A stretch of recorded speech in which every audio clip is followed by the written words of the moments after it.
하늘에 계신 아버지, 안전이 없는 이 세상에서 매일 매순간 돌보시는 하나님의 은혜 속에 살아가게 하심을 감사합니다.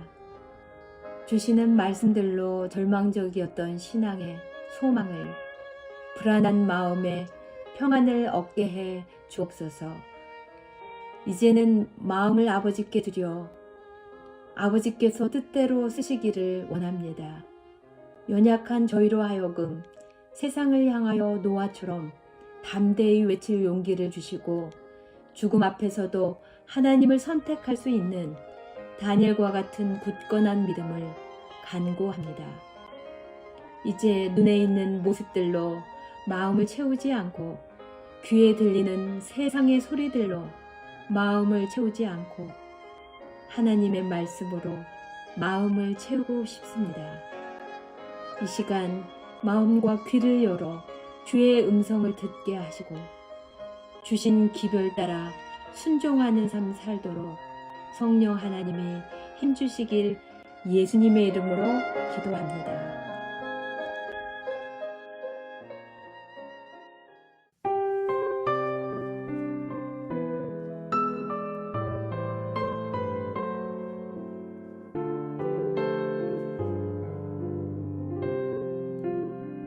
아버지, 당신의 마음이 있는 곳에 나의 마음이 있기를 원해요.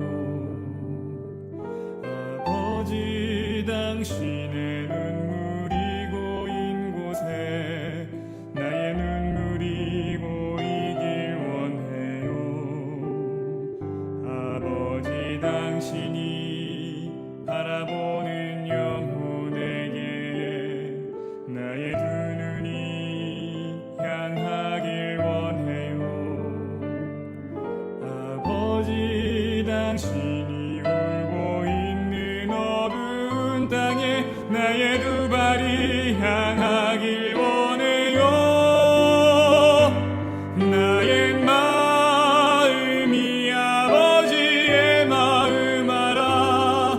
내 모든 뜻 아버지의 뜻이 될 수 있기를. 나의 온몸이 아버지의 마음 알아. 내 모든 삶 당신의 삶 되기를.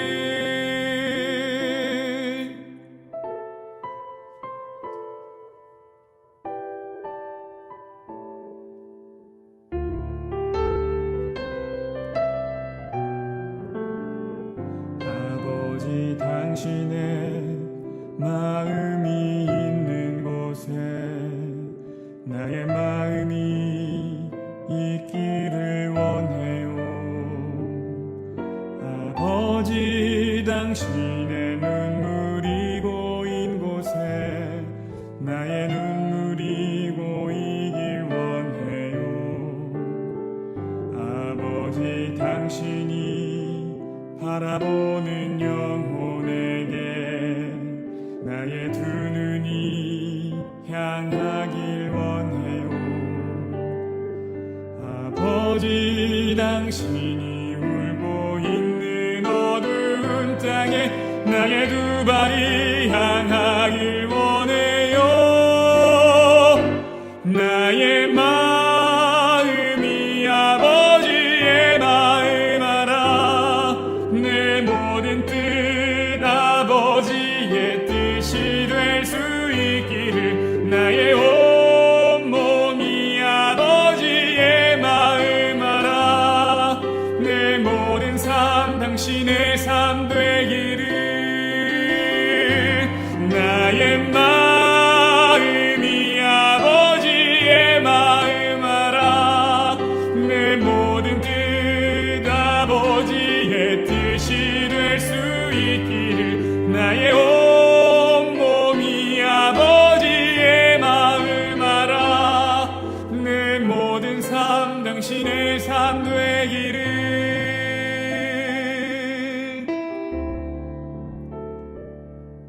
내 모든 삶 당신의 삶 되기를.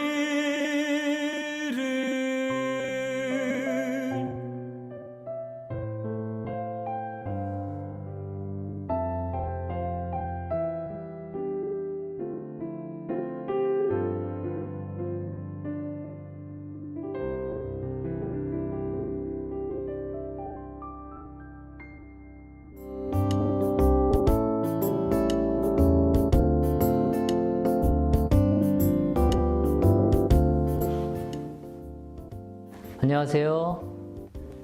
이렇게 다시 또 말씀의 자리에서 뵙게 돼서 참 행복합니다. 이 시간도 역시 하나님의 은혜와 성령님의 감화 감동하심이 이 시간 있는 모든 분들의 마음속에 함께하기를 간절히 바랍니다. 오늘은 5번째 시간입니다. 마지막 시간이 됐네요. 오늘은 어둠을 뚫고 비치는 빛이라는 제목으로 말씀을 나누고자 합니다. 한 이야기를 먼저 들려드리고 싶어요. 십자군 전쟁이 있던 시기인 1187년 10월 2일은 아주 역사적인 회담이 성사되었던 때였어요. 이 회담에 두 주인공이 있었는데 49살의 이슬람교도의 수장인 살라딘이라는 한 수장과 47살의 그리스도교 수장인 이 발리앙 이벨린이라는 이 두 사람의 회담이었습니다. 사실 이때로부터 약 10일 전부터는 이 살라딘이 이끈 약 3만 명의 군대가 예루살렘을 포위하고 있었어요. 그래서 이 포위로부터 지켜내야 되는 이벨린과 백성들은 정말 고군분투하면서 예루살렘을 지키고 있었습니다. 하지만 사실 이제 이 이벨린에게 남겨진 병사는 고작 60명 정도밖에 되지 않았습니다. 정말 더는 버틸 수 없는 상황에 이르게 되었어요. 이때 이벨린은 아주 매우 중요한 결단을 하고 그 다음에 아주 지속적인 노력으로 회담의 자리까지를 성사시키기 위해서 최선을 다합니다. 이벨린의 카드는 아주 단순하지만 강력했어요. 이렇게 역사는 좀 기록해 두고 있는데요. 이대로 예루살렘은 너희 손에 들어가지 않을 것이다. 우리는 마지막 한 사람까지 싸울 것이다. 너희가 나의 협상을 따르지 않는다면 예루살렘 성 안에 있는 5,000명의 이슬람 교도들을 모두 죽일 것이고 이슬람의 모든 성소와 사원과 사당까지 모조리 무너뜨릴 것이다. 당신이 정복한 예루살렘은 그저 파괴된 성에 불과할 것이다. 이렇게 이야기를 한 거죠. 이 이벨린이 제시한 카드는 사실 이게 전부는 아니었습니다. 정말 이벨린이 원했던 것은 다른 하나의 영역이 있었죠.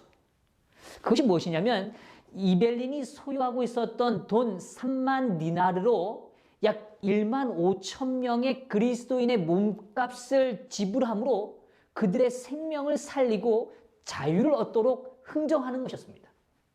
남자는 10디나르, 여자는 5디나르, 어린이는 1다르 이렇게 분류를 함으로써 당시의 서민의 몸값으로 계산해 보면 약 돈 3만 디나르로는 7,000명을 구할 수 있는 돈이었어요. 사실 그는 부족한 돈을 더 모아서 남겨진 이 불쌍한 백성들을 단 한 명이라도 더 구해낼 테니까 시간을 좀 달라고 마지막 협상의 제안 내용으로 붙입니다. 이 제안을 듣고 있던 살라딘은 아주 깊은 감동을 받습니다. 그 자리에 함께 있었던 이 적장의 동생, 그러니까 이 살라딘의 동생인 이 알-아딜도 역시 깊은 감동을 받고 그 자리에서 내가 1,000명의 몸값을 지불하겠다고 얘기합니다. 참 엄청난 얘기죠. 정말 멋진 장수와 또 멋진 장수, 또 멋진 그의 동생을 보게 됩니다. 이 극적인 회담 성사를 통해서 예루살렘의 지도자들의 헌신과 더불어서 결과적으로는 단 한 명의 사장자도 없이 모두가 자유를 얻어서 새로운 땅으로 가게 된 거죠. 사실 이 이벨린이 갖고 있었던 이 돈 3만 디나르는 지금 시세로 따지면 약 55억 정도의 규모입니다. 엄청난 부자에 비하면 적을 수 있지만 사실 한 개인으로 볼 땐 이 55억은 자신만을 생각한다면 얼마든지 남은 생애를 편하게 살 수 있는 돈이겠죠. 그러나 이벨린은 그런 일에 자신의 삶을 옮기지 않습니다. 어떻게 이벨린은 그렇게 아름다운 선택을 할 수 있었을까? 역사는 이 이벨린의 또 다른 한 측면을 우리에게 보여줘요. 그게 뭐냐면 이벨린이 섬겼던 주군, 바로 보드행 4세라는 인물이 있었기 때문이죠. 이 보드행은 독자로 태어납니다. 그리고 13살이 되던 나이에 왕이 된 인물이었어요. 그가 왕위에 오를 때 이미 그에게는 정말 고통스러운 병이 시작되고 있었습니다. 바로 나병이었어요. 이 보도행이 11년간 이 나라를 다스리는 동안 자신의 병만을 바라보면서 움츠려 있는 인생은 아니었습니다. 전장에서 항상 말을 타고 최전선에 섰던 왕이 바로 보도행이었죠. 병이 악화되었을 때는 이 보도행은 어느 정도로 자신을 헌신하냐면 말의 안장에 자기의 몸을 묶는 것입니다. 사실 이거 굉장히 위험한 일이죠. 만약에 말이 쓰러질 경우에는 죽을 수밖에 없게 되는 거죠. 그걸 알지만 보도행은 자신의 몸을 묶고서라도 전쟁터로 향했던 거죠. 결국 보도행은 24살이라는 아주 젊은 나이에 생을 마감하게 됩니다. 이 보도행 왕을 늘 옆에서 한 몸처럼 받들었던 장수가 바로 이벨린이었던 거죠. 그는 자신이 섬겼던 왕의 모습, 그 위엄, 그 희생을 결코 잊을 수가 없었어요. 이벨린은 이 살라딘의 군대가 포위하고 있는 상황에 놓였을 때 공포에 떨고 있는 주민들을 보게 되었죠. 이들을 버려두고 자기 혼자 떠난다는 건 도저히 할 수 없었어요. 이벨린 역시 자기가 섬겼던 왕처럼 백성들을 살리기 위해서 자신의 모든 것을 버린 겁니다. 이벨린의 삶을 이끌었던 그 울림은, 빛은 보도행이라는 한 사람의 고귀한 모습이 바로 그 울림과 빛이 되었다는 거죠. 성도 여러분, 이 이야기 가운데 좀 울림이 느껴지십니까? 저는 어두운 전쟁터에서 생사의 갈림길에서 빛이 빛으로 또 울림이 또 다른 울림으로 이어지는 아름다움을 보게 되었어요. 오늘 이 어두운 시대에 빛을 경험하며 나누며 누리며 살아가는 우리의 삶이 되면 얼마나 아름다울까요? 저는 오늘 예레미야 40장에 등장하는 한 장면을 중심으로 오늘 말씀을 나누고자 합니다. 예레미야 40장을 보면 남방 유다가 바벨론에 의해서 완전히 멸망하게 됩니다. 그 멸망 이후에 포로로 끌려가는 백성들의 그런 아픈 장면을 오늘 이 예레미야 40장은 배경으로 담고 있습니다. 이 포로로 끌려가는 이 공간 속에 예레미야가 포함되어져 있어요. 이때 바벨론 나라의 사령관 이 느부사라단이 결박되어져 있던 예레미야를 불러서 그에게 자유를 허락하죠. 그리고 그에게 귀한 선택의 기회를 제공합니다. 그 내용은 아주 단순해요. 좋은 대우를 받을 수 있는 바벨론에 머물 것이냐? 아니면 폐허로 변해버린 이스라엘 땅에 이 남겨진 백성 가운데 머물 것이냐? 둘 중 하나를 선택하라고 제안한 것이죠. 우리 성도님들 같으시면 어느 길을 선택하시겠습니까? 이때 예레미야는 주저함 없이 자신의 길을 정하고 앞으로 전진해 나갑니다. 오늘 저는 이 이야기 속에서 암흑을 뚫고 비치는 빛, 그 빛을 우리가 확인하고 오늘 우리의 것으로 삼기를 원하는 것이죠. 첫째로 말씀대로 행하시는 하나님만을 바라볼 때는 오늘 우리는 분명 빛을 경험할 수 있다는 거죠. 둘째로 예레미야는 미스바로 향합니다. 그 미스바로 향하는 발걸음을 통해서 빛은 거룩하게 더 비춰졌다는 거죠. 셋째로 하나님의 은혜를 갈망하는 자에게는 반드시 빛이 임한다는 사실입니다. 이 세 가지 빛에 관한 깨달음은 오늘 우리의 삶에도 깊은 울림을 전해줄 거라고 생각됩니다. 자, 그럼 이제 첫째로 빛을 경험하는 삶에 대해서 함께 살펴보길 원해요. 예레미야 40장 1절의 말씀이에요. 사령관 느부사라단이 예루살렘과 유다의 포로를 바벨론으로 옮기는 중에 예레미야도 잡혀 사슬로 결박되어 가다가 라마에서 풀려난 후에 말씀이 여호와께로부터 예레미야에게 임하니라. 바벨론으로 끌려가는 이 포로의 행렬 속에 말씀이 여호와께로부터 누구에게로요? 예레미야에게로 임하였다라고 기록하고 있죠. 그런데 제가 성경을 읽으면서 아주 참 의아한 장면을 봅니다. 이 1절 이후에 등장하는 이 2절의 말씀의 주어는 여호와가 아니라는 사실이에요. 분명히 여호와께서 예레미야에게 말씀으로 임하셨다고 얘기했는데 이 2절부터의 말하는 주체는 사령관이라는 한 사람을 지목하고 있는 거죠. 40장 2절의 말씀입니다. 사령관이 예레미야를 불러다가 이르되 내 하나님 여호와께서 이곳에 이 재난을 선포하시더니 여호와께서 그가 말씀하신 대로 행하셨으니 이는 너희가 여호와께 범죄하고 그의 목소리에 순종하지 아니하였으므로 이제 이루어졌도다. 이 일이 너희에게 임한 것이니라. 참으로 기막힌 일 아닙니까? 사령관, 그것도 적군의 사령관의 입에서 하나님의 뜻이 전달되고 있는 거예요. 그만큼 하나님의 역사와 임재가 너무도 분명함을 오늘 성경은 말해주고 있는 겁니다. 오늘 우리 앞에 주시는 메시지는 아주 분명하죠. 여호와께서는 그가 말씀하신 대로 행하시는 분이라는 사실입니다. 이제 이루어졌도다. 이 일이 너에게 임한 것이니라 라고 말하는 것처럼 하나님의 말씀의 온전한 성취를 적군인 사령관의 입을 통해서 오늘 우리는 듣고 있는 것입니다. 예레미야 40장의 선언은 예레미야 1장에 등장하는 첫 비유와도 깊은 연관성을 갖고 있어요. 예레미야를 선지자로 부르신 이후에 가장 먼저 주신 기별이 바로 오늘 조금 더 살펴보고 싶은 이 첫 번째 비유입니다. 오늘 하나님께서는 예레미야에게 다음과 같이 물으세요.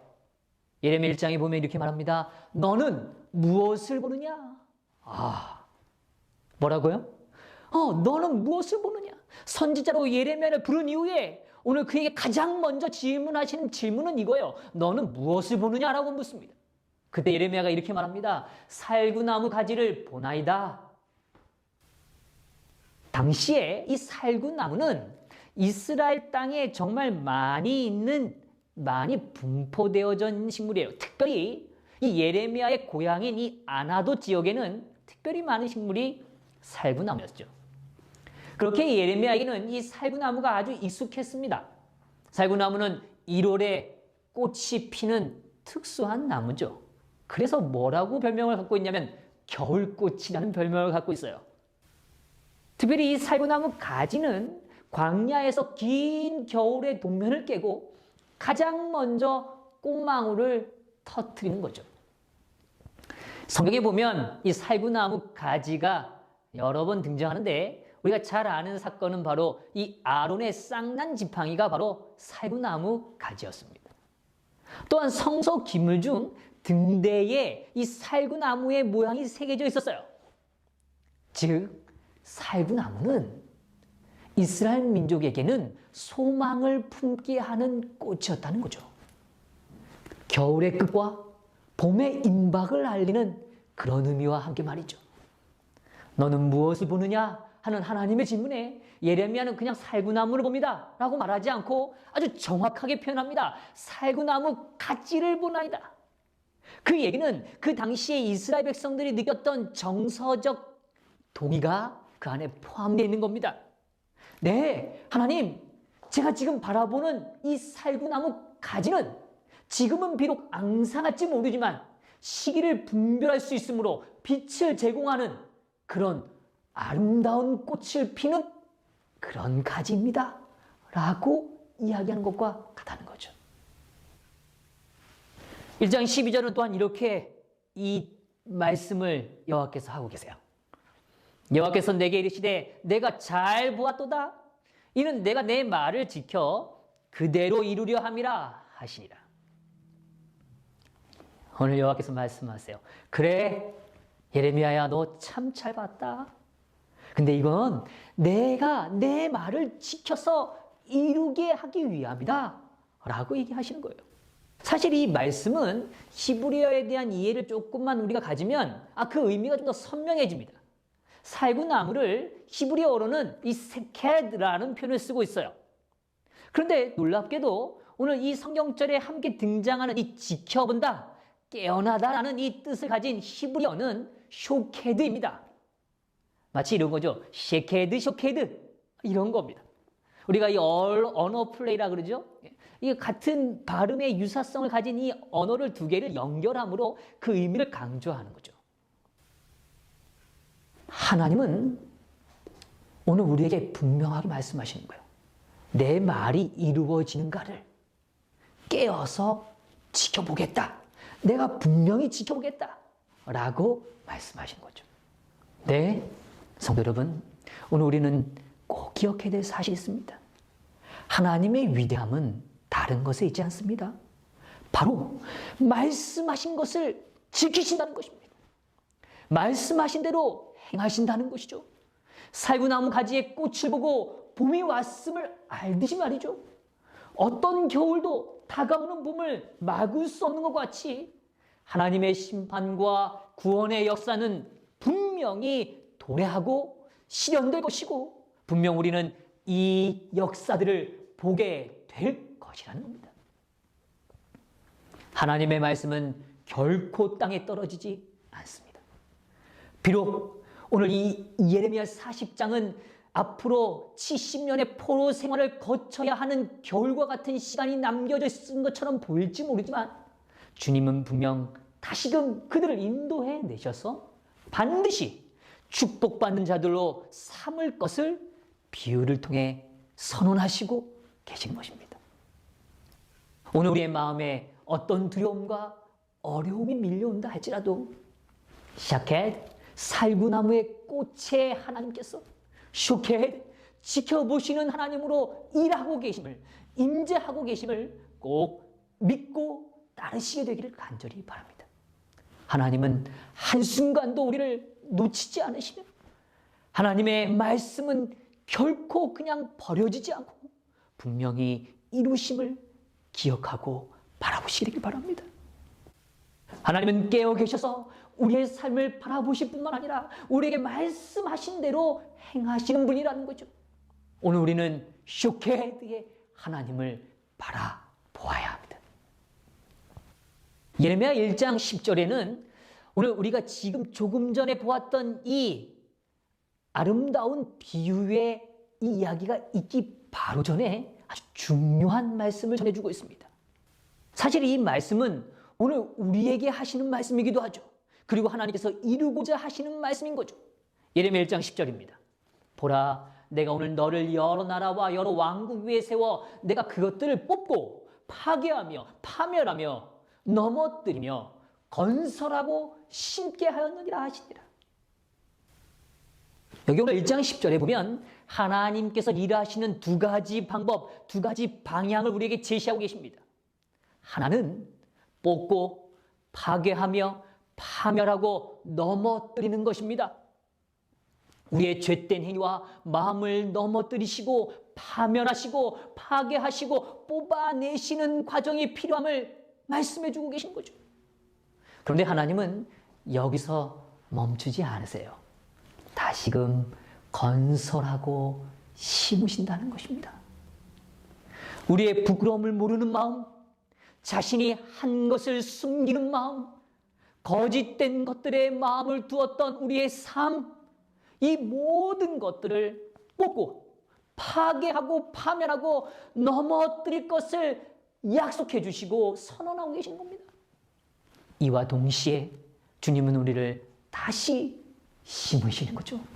다시금 깊이 뿌리를 내리게 하시고 열매 맺도록 우리를 가꾸어 주고 계신 겁니다.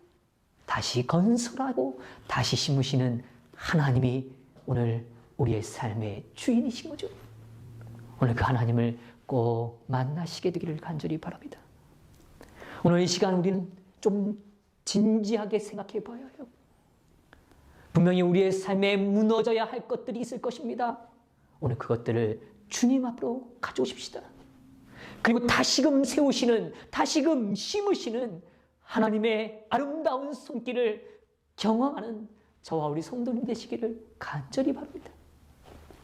여호와께서는 말씀하신 대로 행하십니다. 오늘 예수님은 십자가에서 오늘 우리에게 말씀하셨던 그 사랑의 실체를 보여주셨어요. 그렇기 때문에 우리는 그냥 십자가를 지나칠 수 없는 거죠. 우리의 죄된 모든 것들을 뽑고 파괴하고 파멸하고 넘어뜨리시기 위해서 십자가의 길을 가셨단 말이에요. 더불어 십자가를 통해서 우리 안에 새 마음, 새 영을 불어넣어 주셔서 새롭게 건설하고 심으시는 하나님, 또 예수 그리스도의 십자가를 바라보게 되는 겁니다. 우리를 사랑하시는 주님께서 이 시간도 이 말씀의 자리에 함께 하시는 모든 분들의 삶에 오늘 이와 같은 역사를 행하기를 열망하신다는 사실을 기억하십시다. 우리는 언제 빛을 경험할 수 있을까요? 바로 말씀대로 행하시는 하나님만을 바라볼 때 빛은 경험되어지는 겁니다. 말씀하신 대로 행하시는 쇼케드의 하나님을 바라봄으로 빛을 경험하게 되기를 간절히 소망합니다. 두 번째로 미스바로 향하는 발걸음을 통해서만 빛은 비추어질 수 있다는 거죠. 예레미야 40장 6절의 말씀입니다. 예레미야가 미스바로 가서 아이감의 아들 그다랴에게로 나아가서 그 땅에 남아있는 백성 중에서 그와 함께 거하니라. 예레미야가 향한 곳 미스바는 망대라는 뜻을 가지고 있어요. 먼 곳까지 볼 수 있는 지형적으로 전망이 아주 좋은 곳입니다. 사무엘상 7장에 보면 이곳 바로 미스바에서 부흥의 역사가 펼쳐집니다. 오랜 시간 블레셋에 의해 고통받던 이스라엘 백성이 여호와께로 돌아옴으로 인해 새로운 생명력을 경험하게 된 것이죠. 사무엘과 백성들은 전적으로 하나님만 바라봅니다. 참된 예배가 갖는 힘을 목도하게 되는 거죠. 하나님은 사무엘의 간구와 백성들의 마음을 보시고 블레셋을 물리치도록 역사해 주셨어요. 이때 사무엘이 한 일이 성경엔 분명히 기록되어 있습니다. 사무엘상 10장 12절입니다. 사무엘이 돌을 취하여 미스바와 센 사이에 세워 가로되 여호와께서 여기까지 우리를 도우셨다 하고 그 이름을 에벤에셀이라 하니라. 이 말씀에는 세 곳의 지명이 등장하고 있어요.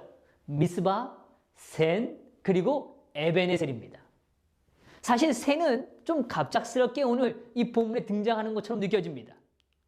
그런데 좀 의미를 생각해 보면 아주 저희들의 마음에 좀 도전을 줍니다. 이 미스바는 조금 전에 말씀드린 것처럼 망대라는 뜻을 갖고 있고 센은 험한 바위라는 의미를 갖고 있습니다. 에벤에셀은 도움의 돌이라는 뜻을 갖고 있죠. 이 뜻에서 우리는 의미를 조금 더 분명하게 찾아갈 수 있습니다. 망대와 험한 바위 사이에 에벤에셀이 서 있는 것입니다. 도움의 돌이 놓여져 있는 거죠. 오늘 우리의 시선이 험한 바위 같은 세상과 미래를 볼 수 있어요. 그런데 이 거친 바위를 바라보기 위해서는 꼭 지나야 하는 공간이 있다는 겁니다. 바로 도움의 돌인 에벤에셀을 거쳐야만 하는 것이죠. 우리의 힘이 아니라 하나님의 힘으로 승리한 경험의 에벤에셀이 필요하다는 것입니다. 이것이 믿음의 참된 안목임을 우리에게 알려주고 있습니다. 사실 미스바 부흥 이전에 에벤에셀이라는 공간은 그저 실패의 장소에 불과했어요. 죽음의 장소로 불려질 만한 곳이었습니다.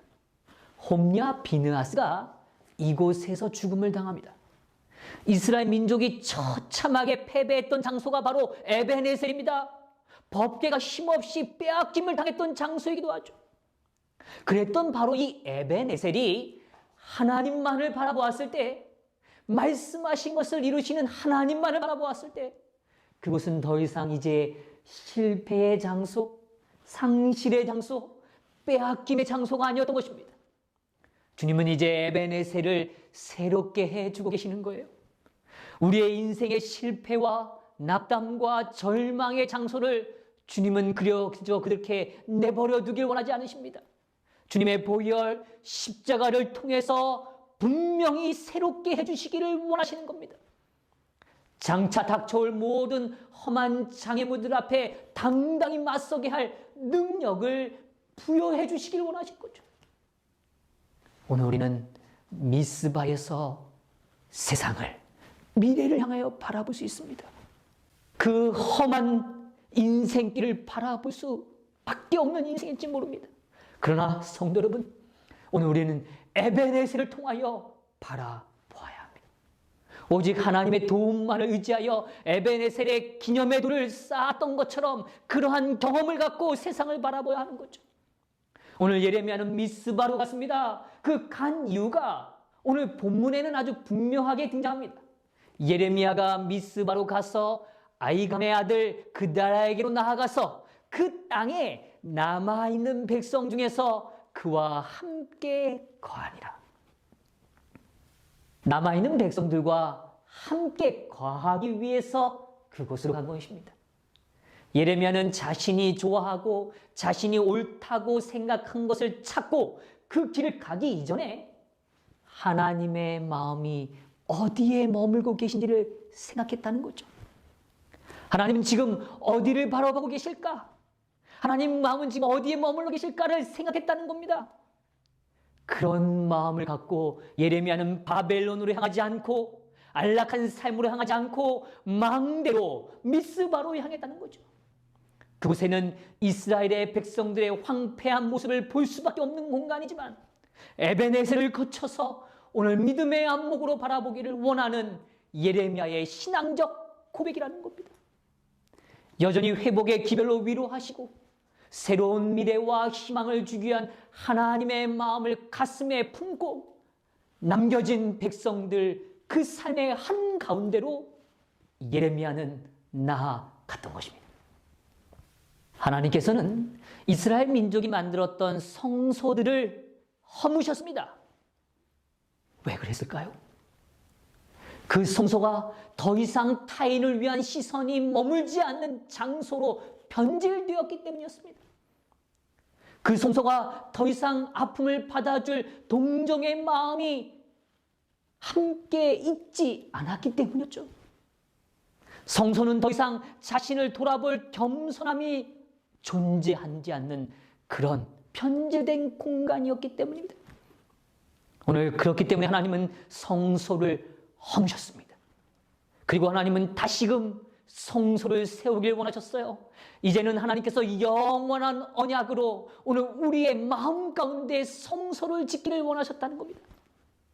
이스라엘 백성에게 성소가 무너진 것은 하나님을 대면할 길을 잃어버린 것처럼 보일지 몰랐습니다.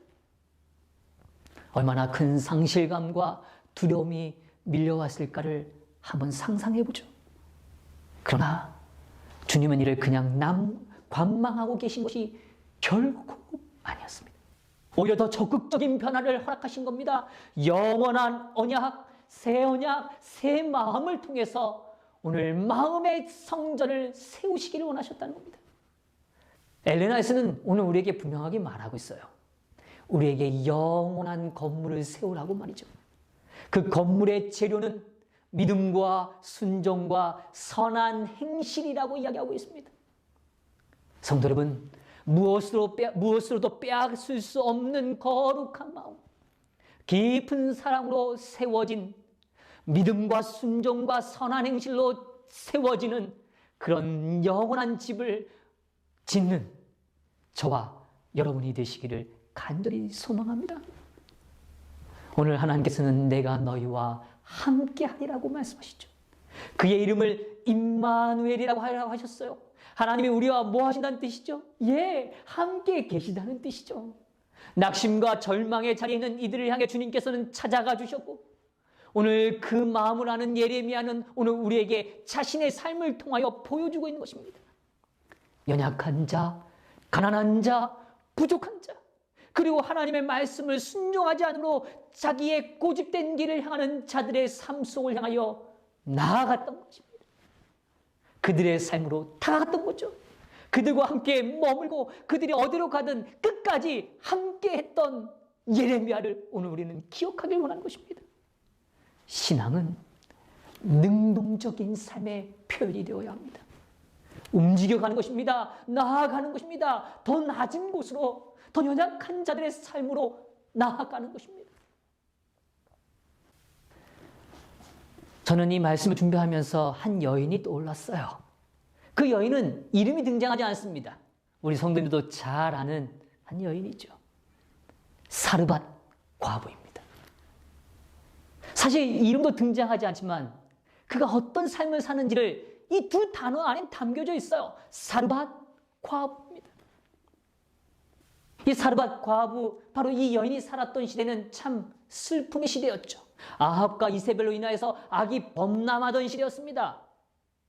이때 하나님께서는 엘리야를 믿고 맡길 수 있는 안전한 안식처를 찾았어요. 근데 자꾸 찾은 곳이 어디냐면 작은 시골 마을 사르밧에 살고 있는, 그것도 남편을 잃어버린 정말 가슴 아픔을 갖고 있는 한 여인밖에 없었다는 걸 성경은 보여주고 있는 것 같습니다. 수많은 사람 중에 어찌 이 여인에게 선지자 엘리야의 힘을 의탁하셨을까? 저는 참 궁금했어요. 그러나 우리 성도님과 제가 알고 있는 것처럼 사르밧 과부는 하나님을 아는 여인이었습니다. 그는 자신의 삶의 깊은 슬픔과 아픔을 간직하고 있었지만 하나님을 아는 여인이었어요. 하나님께서는 말씀하시면 반드시 분명히 행하시는 분임을 삶으로 고백했던 여인이었죠. 선지자 왕에서는 이렇게 표현합니다. 이제 자신과 아이에게 이르러 올 고통을 생각하지 아니하고 자기의 모든 필요를 공급하시는 이스라엘 하나님을 의지하여 엘리야의 말대로 함으로 그 여인은 이 손님을 친절히 대접하라는 최고의 시험에 응했다.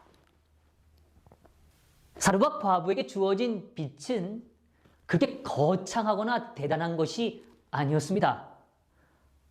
그냥 아주 단순한 하나의 하나님의 뜻이었죠. 손님을 친절히 대접하라는 아주 작은 빛을 간직한 여인이었어요. 그러나 이 여인은 빛을 따라 자신의 삶을 순종의 자리로 옮겼던 것입니다. 이 여인은 이스라엘 사람이 아니었습니다. 그녀는 하나님의 선민이 누리는 특권과 축복을 일찍이 누리지 못했습니다. 그러나 선지자 왕이 분명히 말합니다. 그는 하나님을 믿는 사람이었고 자기의 길에 비추이는 모든 빛을 따라 사는 사람이었다. 하나님이 왜 이 여인을 찾으셨고 왜 엘리야를 이 여인에게 의탁하게 하셨는지를 발견하셨나요? 예, 그렇습니다. 그는 자기의 삶에 들어온 빛을 따라, 그 빛을 따라 살아간 그런 고귀한 삶이었다는 거죠. 오늘 우리에게 주어진 빛을 따라 순종하십시다. 그때 우리는 아버지의 품에 머물 수 있는 겁니다. 그때 우리는 아버지께로 돌아가는 길을 비추는 일에 쓰임받게 될 수 있는 거죠. 죄로 만연했던 그 시대에 사르밧 과부를 통하여 하나님은 여호와께로 돌아가는 그 삶을 보여주고 있었던 것입니다. 자기에게 남겨진 극히 작은 것이지만 그거를 아낌없이 하나님의 뜻에 순종의 도구로 사용하는 한 여인을 보는 것이죠. 제가 섬기는 교회에 은퇴하신 부부 선교사님이 계셨어요. 이분들은 한국에서 정년 은퇴를 하시고 자신의 안락한 삶을 선택하지 않고 천명 선교사로 지원하셨어요. 1년 동안 이미 은퇴하신 나이에 청년들과 같이 똑같은 훈련을 다 받으시면서 선교사로서의 삶을 선택하신 겁니다. 훈련을 다 마치고 시골의 한 마을에 사역지를 배정받게 됐어요. 이 두 분이 머무신 공간은 반지하의 작은 방입니다. 제가 그 방을 봤는데요. 참 마음이 얼마나 짠하죠. 이 작은 방에 짐을 풀고 그 다음에 자기에게 맡겨진 시간을 성실하게 하나님을 위하여 봉사했던 거죠. 비가 많이 내리는 날이면 이 반지하에 물이 차오르기 시작합니다. 가구들이 둥 떠나요. 비를 다 빼내고 다 씻고 다시 또 정리하고 다시 봉사의 손길로 삶을 옮기는 거죠. 매일마다 아침에 도시락을 싸서 오늘 이 장로님과 집사님은 동네의 집집을 찾아 방문하시는 겁니다. 장을 보고 돌아오는 날이면 그 열대과일이 많은 이 나라에 먹을 것이 얼마나 많겠습니까? 사실 그 돈이 그렇게 많이 들지도 않을 수 있어요. 그런데 가난한 사람들은 꿈꿀 수 없는 과일이기 때문에 이분들은 먹지 못해요. 사지 않습니다. 왜요? 함께 살아가는 어려운 친구들을 보면서 오히려 그들에게 그 돈을 나누는 것이죠. 그렇게 1년의 사역을 마치고 장로님과 집사님은 더 아름다운 선택을 하셨어요. 그냥 한국으로 돌아가는 게 아니고 더 자신의 삶을 구별해서 어려운 삶을 돕기로 결심한 거죠. 이분들이 머무셨던 사역지에 가까운 곳에 집을 얻고 어려운 교회들을 방문하면서 끊임없이 돌보시는 겁니다. 이분들이 기도와 간구를 하는 그 내용은 아주 단순한 겁니다. 이들이 어떻게 하나님을 만날 수 있을까? 이들이 어떻게 교회의 아름다운 일꾼으로 남을 수 있을까? 그들의 마음에 어떻게 뿌리가, 이 복음의 뿌리가 내려줄 수 있을까 하는 거죠. 오늘 이 두 분께서 은퇴 이후에 편한 삶이 왜 안 보이셨겠어요? 그런데 오늘 엘리야의 선택처럼 더 낮은 곳으로 발걸음을 옮기셨던 거죠. 전 그 모습을 보면서 제 마음에 거룩한 빛이 비춰졌습니다. 마음 깊은 곳에 울림이 되었어요. 나도 오늘 하나님께서 주어진 사역이 맞춰질 때, 내가 또 다른 선택을 할 수 있을 때, 그렇게 어렵고 연약한 자들과 함께 머물며 살고 싶다 하는 울림이 제 마음에 왔던 거죠. 성도 여러분, 미스바로 향하십시다. 오늘 그 걸음을 주님은 귀하게 사용하시고 아름다운 빛을 비추는 도구로 써 주실 것입니다. 셋째로, 하나님의 은혜를 갈망하는 자에게는 반드시 빛이 임하게 됩니다. 저는 사실 이 세 번째 내용을 의도적으로 마지막에 좀 다루고 싶었습니다. 저는 이 부분이 너무 좋기 때문에 그래요. 예레미야 40장 4절에 보면 이렇게 말해요. 보라, 내가 오늘 내 손에 사슬을 풀어 너를 해방하노니 만일 내가 나와 함께 바벨론으로 가는 것이 선이 여기거든 오라, 내가 너를 선대하리라. 만일 나와 함께 바벨론으로 가는 것을 좋지 않게 여기거든 그만두라. 보라, 온 땅이여 내 앞에 있나니 내가 선이 여기는 대로 가하게 여기는 곳으로 갈지니라. 네, 예레미야는 지금 귀한 기회를 부여받았습니다. 어쩌면 접경지역에 있는 것처럼 보여요.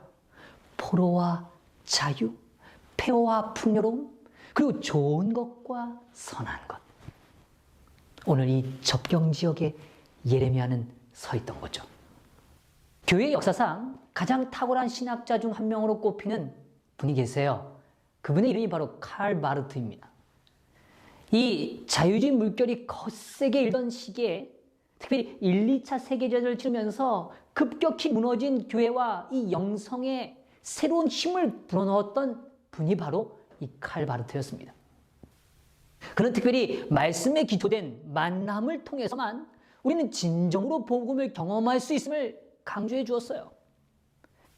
칼 마르트는 사실 아픔을 간직한 삶이었습니다. 그는 자신이 너무도 사랑했던 둘째 아들의 죽음을 바라보아야만 했어요. 이 둘째 아들은 알프스 산맥을 등반하던 중에 추락사를 하게 됩니다. 당시 그 아들의 나이가 20살이었어요. 이제 막 꽃을 피울 아름다운 시간에 잡는 것이었죠.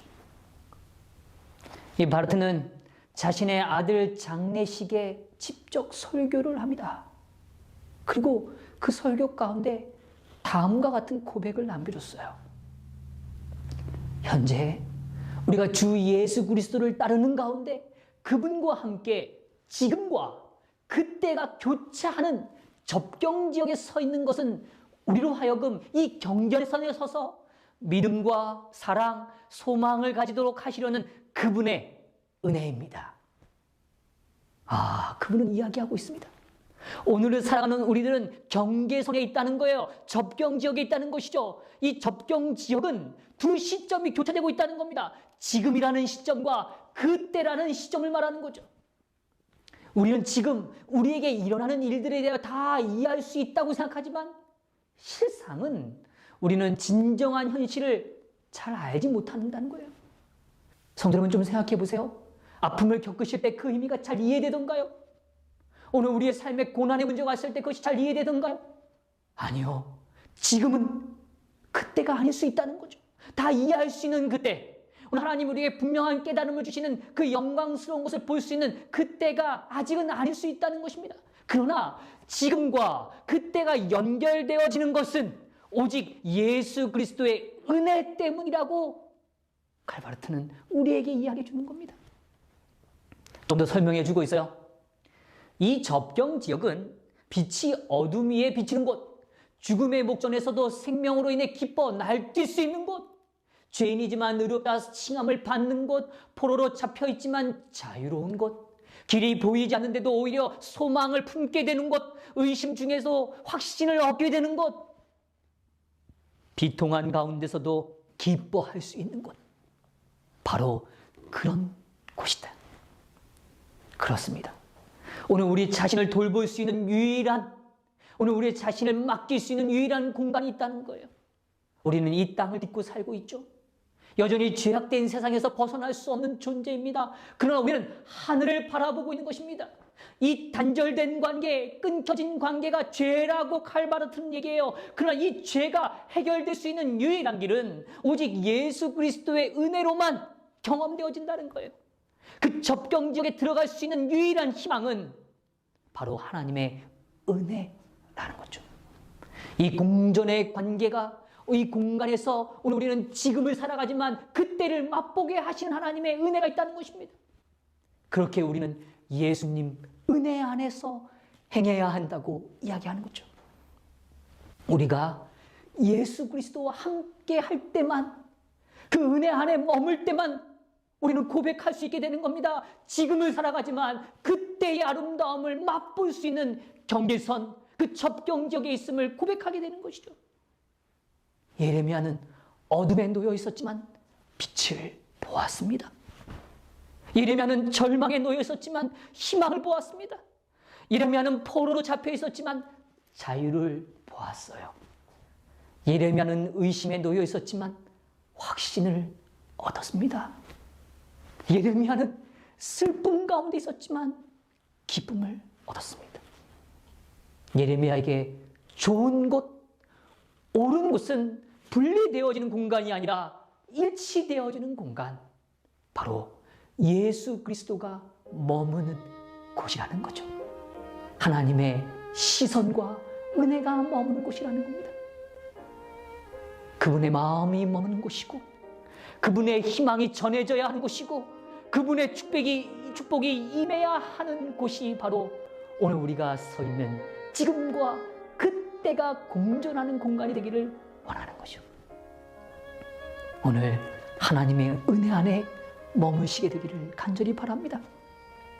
오늘 우리는 갈림길에 놓일 때가 있습니다. 그러나 우리가 선택하는 길은 하나님의 은혜의 역사를 바라보는 것, 그리하여 그 접경 지역에 머무는 거죠.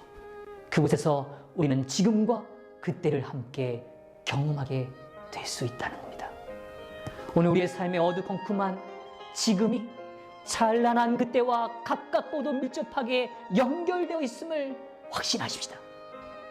그러므로 인하여 슬픔을 당당히 이겨내는 그 힘을 주시는 하나님을 경험하게 되기를 간절히 바랍니다. 예수 그리스도는 지금 살아계셔서 통치하시며 승리자로 하늘 보좌 우편에 계심을 바라보십시다. 오늘 그 승리를 우리의 삶에서도 역시 누리는 아름다운 백성이 되기를 간절히 바랍니다. 그리하여 여호와께로 돌아오는 자, 여호와의 품에 안기는 그런 아름다운 삶이 되기를 간절히 바랍니다. 암흑을 뚫고 비치는 빛을 발견하십시다. 말씀대로 행하시는 쇼케드의 하나님만을 바라보십시다. 하나님의 마음이 머무는 자리를 향하여, 희망이 없이 살아가는 백성들의 삶의 자리를 향하여 미스바로 발걸음을 옮김으로 빛을 비추십시다. 하나님의 은혜를 갈망하는 자에게 주는 반드시 빛을 허락하실 겁니다. 오늘 우리가 여호와께로 돌아오는 귀한 삶이 되어서 그 아름다운 빛을 선명하게 누리시는 그런 축복의 삶이 되시기를 간절히 바라면서 모든 말씀을 마치도록 하겠습니다.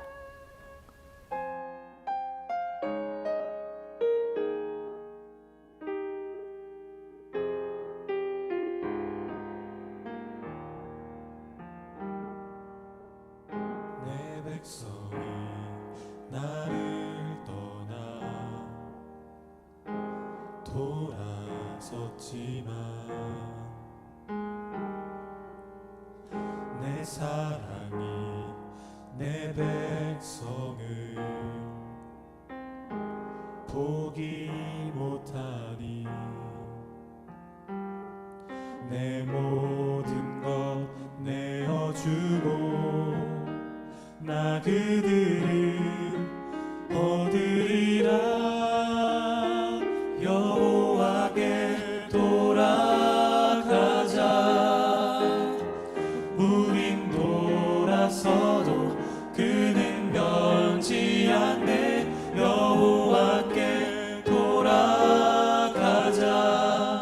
우린 넘어져도 그 사랑 영원하네. 사랑은 오래 참고 자신을 내어주네. 서로 사랑할 때 세상은 주보네. 사랑은 절대 지지 않네. 사랑은 오래 참고 자신을 내어주네. 서로 사랑할 때 세상은 주보네. 사랑은 절대 지지 않네. 여호와께 돌아가자. 우린 돌아서도 주는 변치 않네. 여호와께 돌아가자. 우린 넘어져도 그 사랑 영원하네.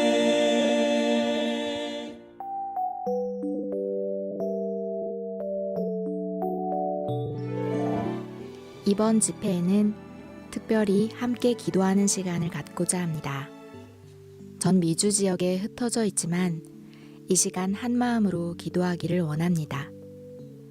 기도의 역사가 우리의 가정과 교회와 사회에 드러나는 귀한 기회가 되길 소망합니다. 음악이 맞춰지는 시간 동안 하늘의 문을 두드리며 하나님의 마음과 뜻을 살피길 원합니다. 오늘은 우리의 삶의 터전인 미국과 민족의 땅인 한국을 위해 기도를 드리고자 합니다. 계신 곳이 어디든 잠시 모든 것을 멈추시고 간절한 마음으로 귀한 미국과 한국의 평화를 위해 기도하겠습니다.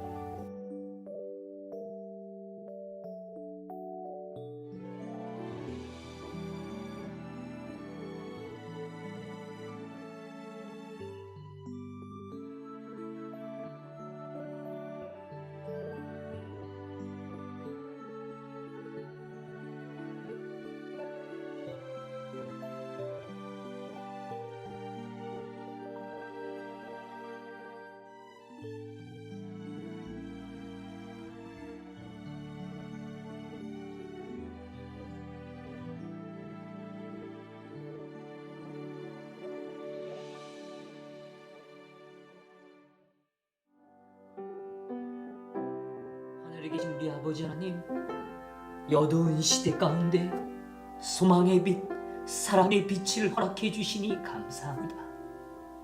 예레미야의 아름다운 발걸음을 보여주시니 감사합니다.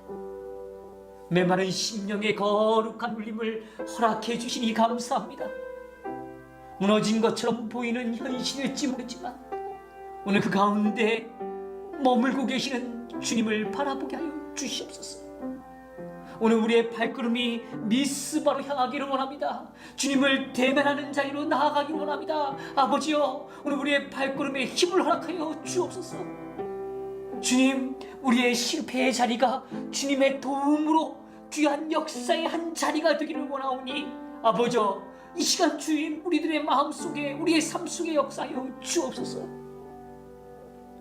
주님을 대면함으로 오늘 우리가 주님이 머무시는 주님의 마음이 향하는 곳을 보게 하여 주시사 우리의 삶이 더 낮은 곳, 더 연약한 자들을 향하여 주저함없이 나아가는 거룩한 발걸음이 되게 하여 주옵소서. 우리를 다시금 건설하고 심으시는 하나님의 역사를 경험하는 축복이 있게 하여 주옵소서. 여호와여, 우리를 주께로 돌이키시옵소서. 이 저녁 어둠 속의 빛을, 의심 속의 확신을, 슬픔 속의 기쁨을 발견하는 영적 순례자가 되기를 원하오며 예수 그리스도의 이름으로 간절히 기도드리옵나이다.